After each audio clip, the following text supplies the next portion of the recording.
میرے آنے کا مقصد بلکہ پورے مسلمانوں کے آنے کا مقصد یہ ہے کہ یہ ملک جو چلتا ہے تانا شاہی سے نہیں چلتا ہے یا کسی کی دادا گیری سے نہیں چلتا۔ ہماری قبرستان ہیں، مسجدیں ہیں، عیدگاہ ہیں، خانقاہ، امام گارے ہیں اور اس یتیم خانے وغیرہ ہیں یا مسافر خانے، سب اس کو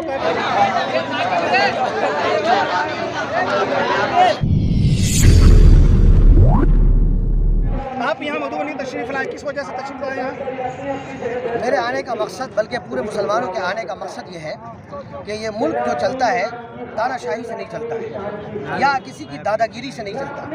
یہ ملک آئین سے چلتا ہے، دستور سے چلتا ہے، اور بابا صاحب بھیم راؤ امبیڈکر نے جو آئین بنایا ہے اس آئین کے اندر تمام مذہب والوں کو اور تمام دھرم والوں کو اپنے مذہب پر عمل کرنے کا، اس کا پرچار کرنے کا اور اپنے مذہب کے تمام اداروں کا اور تمام ملی تنظیموں کا چلانے کا ادھیکار ہم کو ملا ہے۔ ظاہر سی بات ہے ابھی جو وقت ترمیمی ایکٹ بنا ہے اس ترمیمی ایکٹ میں جو باتیں ہیں ان تمام باتوں سے یہ بات لازم آتی ہے کہ مسلمان کی جتنی بھی مسجدیں ہیں، قبرستان ہیں، درگاہیں ہیں، ان ساری زمینوں کو گورنمنٹ ہڑپ لینا چاہتی ہے، اس پر قبضہ کرنا چاہتی ہے۔ اسی لیے ہم یہاں پہ آئے ہیں تاکہ اس وقت ترمیمی ایکٹ کی مخالفت کریں، اور گورنمنٹ جب تک اس وقت ترمیمی ایکٹ کو واپس نہیں لیتی ہے ہم آواز بلند کرتے رہیں گے۔ یہ پاس ہو گیا ہے، مسلمانوں کی اس کے اندر جو بے چینی ہے، اس کی بے چینی کی وجہ کیا ہے؟ نقصانات کیا ہے؟ ذرا آپ ہمارے سامنے کو بتائیں۔ دیکھیے نقصانات تو بہت سارے ہیں، اس نقصانات کو اگر ہم ایک طرف سے نقل کرنا چاہیں تو آپ کے اس مختصر انٹرویو میں نقل نہیں کر سکتے۔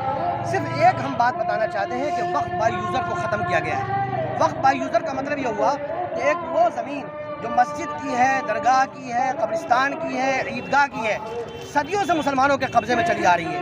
پہلا قانون جو تھا وہ یہ کہتا تھا کہ وہ مسلمانوں کی وقف کی زمین ویسے ہی رہے گی، مسجد ویسی ہی رہے گی، عیدگاہ ویسی رہے گی، اس کے پیپرز نہیں مانگے جائیں گے، اس کے کاغذات نہیں مانگے جائیں گے۔ لیکن اب جو قانون بنا ہے اس قانون کے اندر یہ جو وقف بائی یوزر ہے اس کو ختم کیا گیا ہے۔ اس کے ختم کرنے کا مطلب یہ ہے کہ اب سیدھے سے ڈائریکٹ سے ایسی تمام مسجدوں کو کہ پیپرز مانگے جائیں گے، کاغذات مانگے جائیں گے، اور اگر کاغذات نہیں دکھائے جاتے ہیں تو ضلع کلکٹر اس کے بارے میں یہ فیصلہ کر دے گا کہ یہ جو زمین ہے وہ گورنمنٹ کی زمین ہے۔ آپ بتائیں، اور ہم صدیوں سے وہاں پہ یہ جو ایکٹ پاس ہوا اس کا مطلب یہ ہے کہ اگر کاغذات نہیں ہوں گے یا اسی طرح سے جو ہے کسی طرح کا فولڈ ہوگا کاغذات میں تو ہماری قبرستان ہیں، مسجدیں ہیں، عیدگاہ ہیں، خانقاہ، امام گارے ہیں اور اس یتیم خانے وغیرہ ہیں یا مسافر خانے، سب اس کو قبضے میں سرکار اپنے قبضے میں لے گی اور مسلمانوں سے لے گی۔ یہی مطلب ہے؟ بالکل یہی مطلب ہے۔ اور بلکہ میں ایک مطلب اور بتا دوں آپ کو کہ ایک طرف گورنمنٹ یہ کہتی ہے، ابھی جو قانون لایا گیا ہے کہ اس کے اندر یہ کہا گیا کہ اگر وقف کی زمین پر کوئی 12 سال قبضہ کر لیتا ہے تو 12 سال قبضہ کرنے والے کو وہ وقت کی پراپرٹی اس کو دے دی جائے۔ مطلب آپ نے 12 سال کے قبضے کو مان لیا، تسلیم کر لیا اور اس کا کہا کہ یہ تم اس کے مالک بنے۔ اور ہماری مسجد صدیوں سے چلی آ رہی ہے، 100 سال 2 سال سے ہم قابض ہیں، ہماری 100 سال 2 سال کے قبضے کو آپ نہیں مانیے گا، 12 سال کے قبضے کو مانیے گا۔ یہ کیسی بے عقلی کی بات ہے اور کیسا فیصلہ ہے؟ اس لیے ہم اس فیصلے کو اور اس قانون کو نہیں مانیں گے۔ جیسے کسان قانون کو گورنمنٹ نے واپس لیا تھا ایسے ہی واپس ان کو لینا پڑے گا، ہر حال میں لینا پڑے گا۔ آپ کا نام کیا ہوگا؟ میرا نام اسد اللہ قاسمی بتائی، تشریف لائے ہیں؟ میں جامع ام الہدیٰ پرسونی مدھوبنی بہار سے تشریف